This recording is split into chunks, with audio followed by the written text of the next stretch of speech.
99% des gens ne connaissent pas cette astuce et pourtant c'est exactement pour ça que votre machine à laver sente mauvais. Même après un lavage, regarde bien, entre le joint extérieur, le joint autour du hublot et le tambour, il y a un endroit invisible, un endroit où toutes les saletés s'accumulent, résidus de lessive, cheveux, moisissures, eau stagnante et le pire, on ne nettoie jamais cet endroit. Moi j'utilise une méthode toute simple.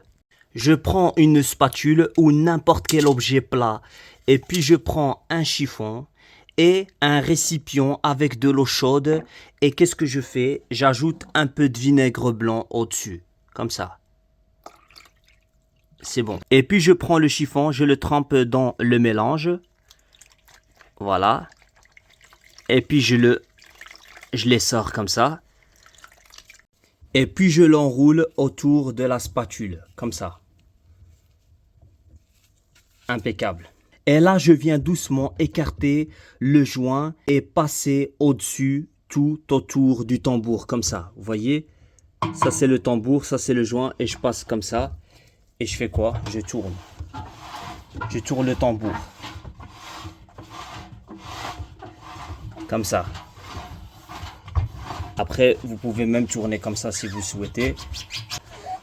Voilà. Et regardez ce qui ressort. C'est exactement ce qui donne les mauvaises odeurs et ce qui fait que votre linge ne ressort jamais vraiment propre. Faites ça une fois par mois. Ça prend 2 minutes et votre machine vous dira merci.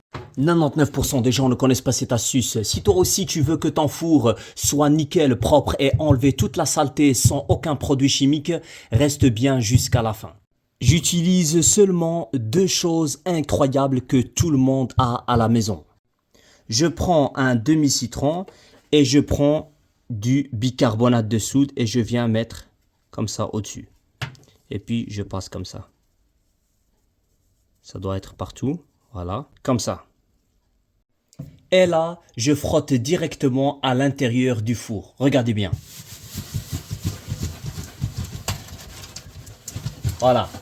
C'est vraiment impressionnant. Toute la saleté part sans forcer. Regardez. Passez comme ça.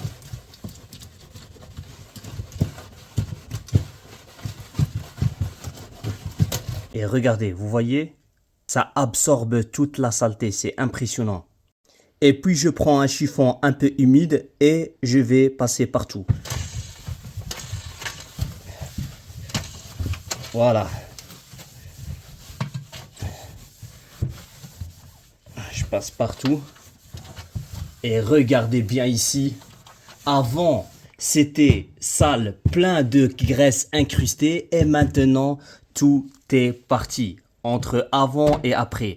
Du coup, moi, j'ai fait juste cette partie-là pour vous montrer. Après, je vais continuer tout le reste. Et pourquoi ça marche? Parce que le citron contient de l'acide citrique qui aide à dissoudre la graisse, à enlever les saletés et à neutraliser les mauvaises odeurs. Le bicarbonate, lui, est légèrement abrasif, ce qui permet de décoller la crasse sans abîmer le métal. Ensemble, le citron et le bicarbonate forment un combo ultra efficace qui enlève toute la saleté naturellement, sans produits chimiques, sans danger, à moindre coût, comme quoi pas besoin de produits chers pour avoir un four parfaitement propre.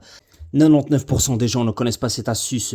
Quand la majorité des gens lavent un brocoli, ils font toujours la même chose. Ils le prennent comme ça, ils le passent un peu d'eau par-dessus comme ça et ils pensent que c'est réglé. Sauf que le brocoli, il est plein de petites fleurs et entre ces fleurs-là, il y a tout ce qu'on ne voit pas, de la poussière, des saletés, parfois des petits insectes et aussi les résidus de pesticides. Le problème, c'est que l'eau, quand tu laves comme ça, elle coule simplement sur le dessus.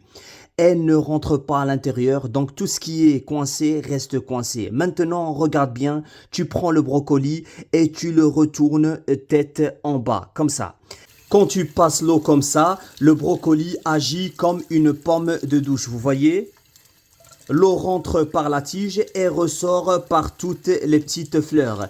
Et là, ce qui se passe, c'est simple. L'eau circule partout à l'intérieur, elle déloge les saletés, elle entraîne les poussières, elle aide à enlever les résidus de pesticides et tout ce qui était bloqué ressort avec l'eau. Et puis après, et si tu secoues légèrement le brocoli sous l'eau, le rinçage est encore plus efficace. Et à la fin, tu as un brocoli nettoyé, tu peux passer vite fait comme ça au-dessus. Et tu as un brocoli nettoyé en profondeur, pas seulement rincé à l'extérieur, mais vraiment lavé à l'intérieur. Aussi juste une question de sens. Et une fois que tu le sais, tu ne peux plus faire autrement. Alors, dites-moi ce que vous en pensez dans les commentaires. Merci, au revoir.